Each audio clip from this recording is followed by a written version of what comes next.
Lunes de la 22ª semana del tiempo ordinario. Lectura del Santo Evangelio según San Lucas, capítulo 4, versículos del 16 al 30.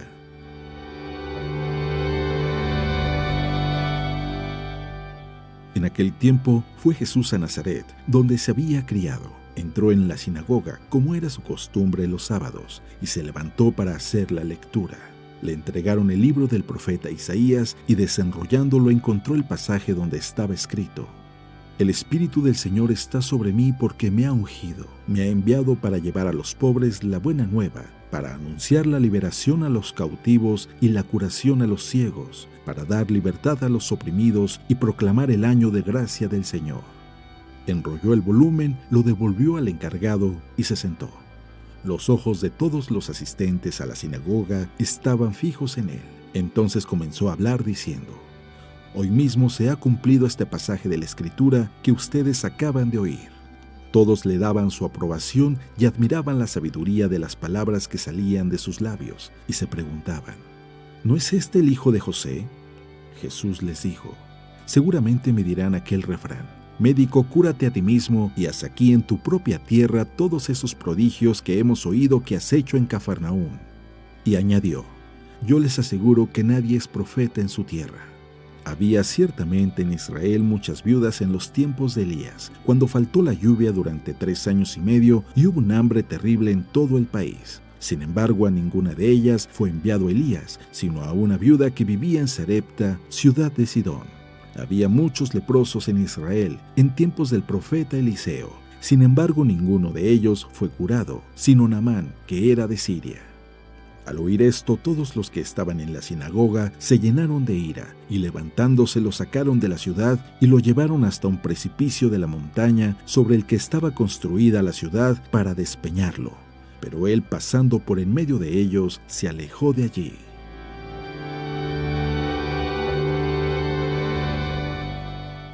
Palabra de Dios.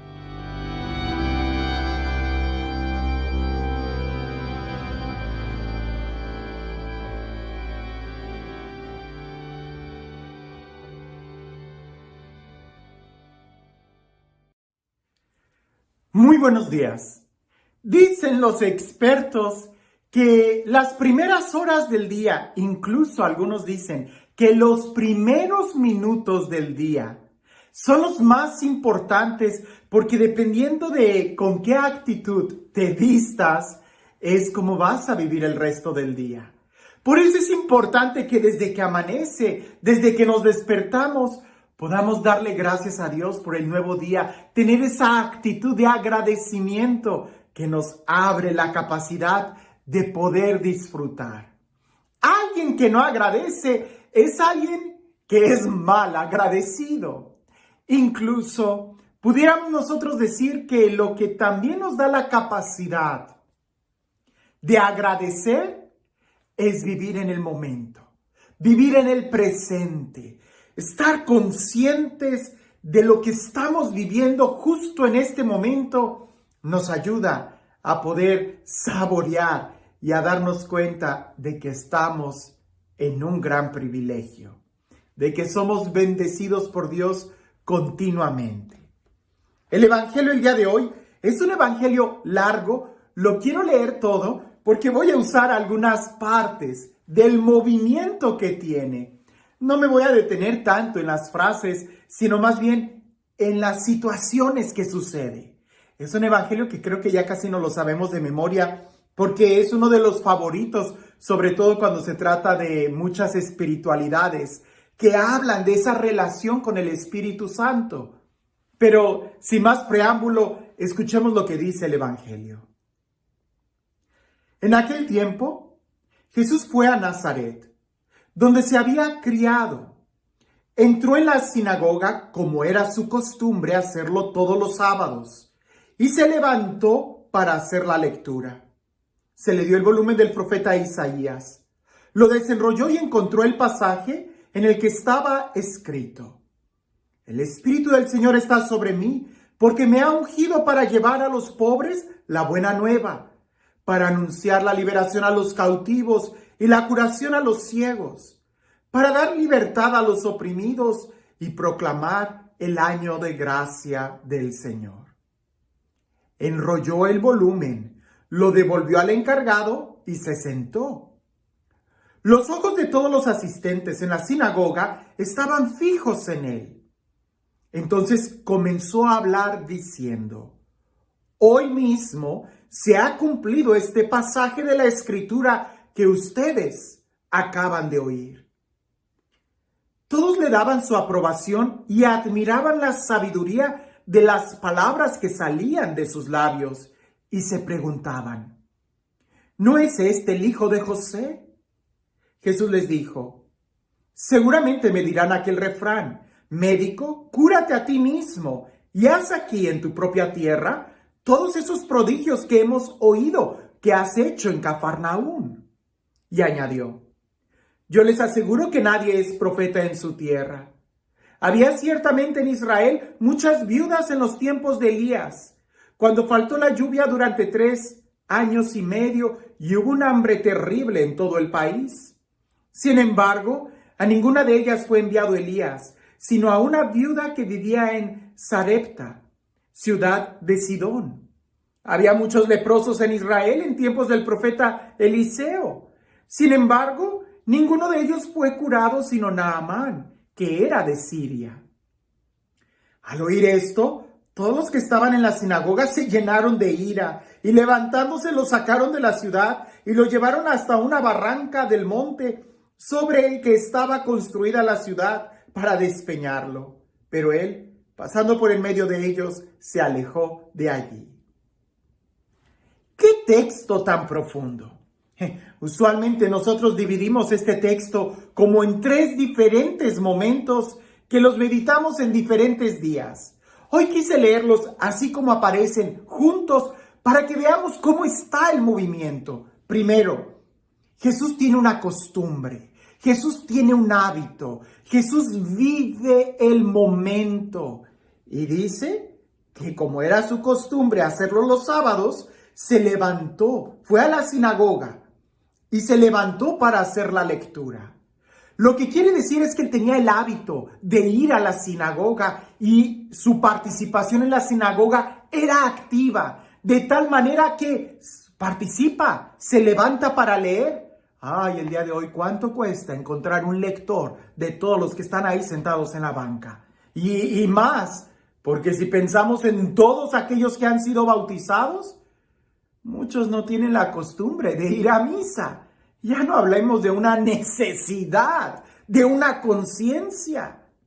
Jesús tiene la costumbre, es algo habitual en él. Él va a la sinagoga, a pesar de quien él era, el Hijo de Dios, el Mesías. Él va a la sinagoga. Segundo, se pone a servir, ayuda, le toca la lectura, él se para y lee. Tercero, que es lo más importante, cuando todo el mundo se le queda viendo, porque era el momento en que él tenía que compartir algo, todo el mundo se le queda viendo y Jesús dice: hoy se ha cumplido este texto. El texto hablaba de las características del Mesías, del ungido. El Espíritu me ha ungido para. Y resulta que para estas características que menciona el texto, Jesús ya las estaba viviendo. Hoy se ha cumplido. De tal manera que la gente reconoce que él en Cafarnaúm ya había hecho muchos milagros. Ya había hecho precisamente eso, anunciar, predicar. Jesús no es alguien a quien se le tiene que estar diciendo: oye, te toca predicar, oye, ve y a tal pueblo. Jesús dice: hoy se ha cumplido. Pudiéramos nosotros decir que es alguien que hace la tarea a tiempo. Y ahí él no dice: hermanos, hay que predicar el año de gracia. Hermanos, hay que ir y sanar a los oprimidos, liberar a los cautivos. Hermanos, hay que pedirle a Dios que dé vista a los ciegos. Él ya lo hacía. Hoy, dice Jesús, se ha cumplido. Y todo el mundo lo empieza a admirar, pero también le empiezan a cuestionar. Usualmente los que no trabajan son los que empiezan a tratar de desacreditar el trabajo de aquellos que sí están realizando, que están trabajando. Y Jesús empieza a decir: seguramente me van a decir lo mismo. Médico, cúrate a ti mismo y haz aquí lo que has hecho allá. Y luego él cuenta 2 textos, milagros del Antiguo Testamento, una viuda y un leproso. Resulta que estas 2 personas vivieron el momento. Las 2 personas no se quedaron solamente con una actitud tan pasiva de esperar que el día suceda, cambie, no, sino que confiaron y dieron actos y caminaron en fe. Ellos vieron el milagro. Cuando la gente escucha a Jesús hablar de esa manera, por supuesto que se sienten ofendidas. Jesús es alguien que trabaja, que vive el momento. Hoy, Él hace las cosas que tiene que hacer. Y es que en estos días estamos viviendo en la generación del mañana. Y sí, del mañana. No tanto por la tecnología, que ya es una tecnología muy vanguardista, sino por todos los pretextos. Mañana lo hago, mañana voy, mañana arreglo, mañana esto. Y así no vas a hacer nada. Jesús fue capaz de hacer todo lo que Él hacía porque Él vivía el momento.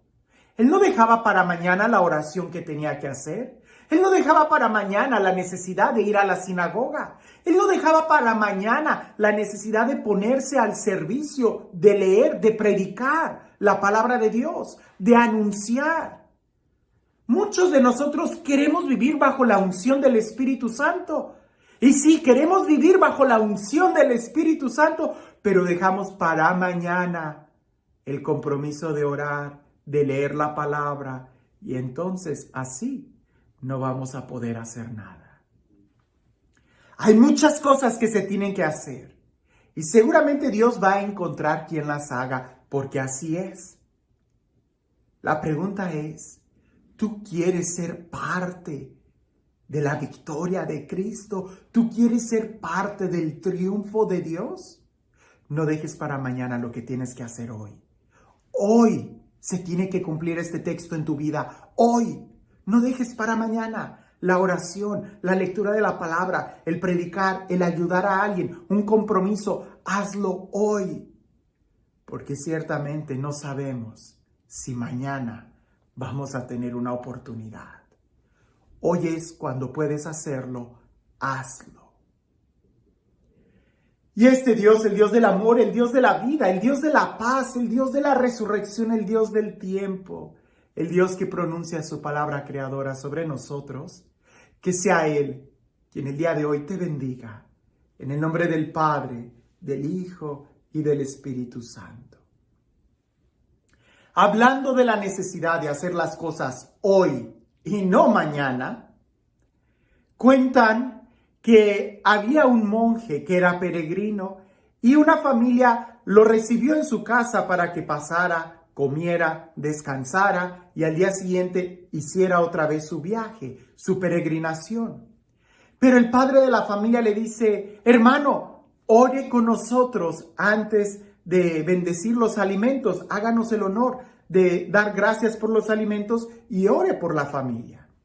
Aquel monje dice, con mucho gusto, y él pasa la mirada a la familia y empieza a orar de la siguiente manera.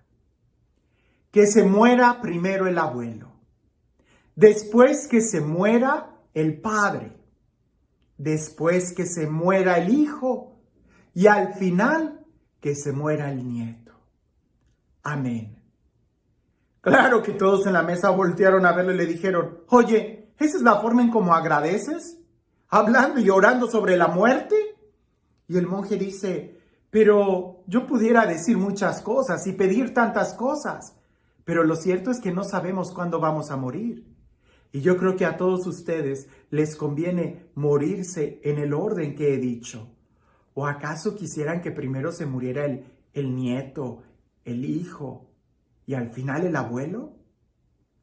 La verdad es que nosotros no sabemos cuándo nos vamos a morir. No sabemos si mañana vamos a tener tiempo. Por eso hagamos lo que tengamos que hacer hoy. Te pudiera compartir una experiencia muy fuerte, porque sé, y de nombres, te podría decir estas 3 señoras que en una ocasión se reunieron y supe la historia de primera mano de una de ellas, de la última.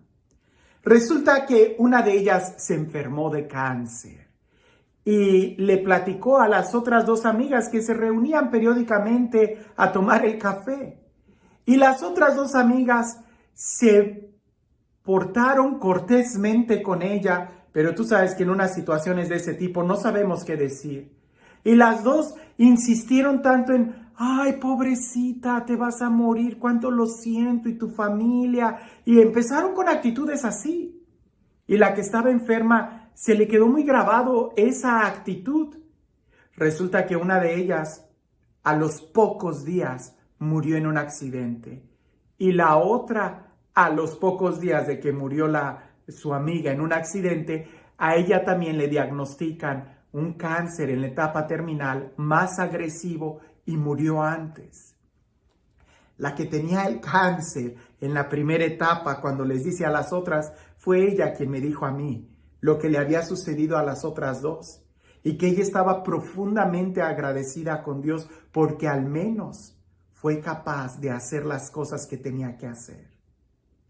Yo te pregunto a ti, ¿tú sabes lo que tienes que hacer el día de hoy?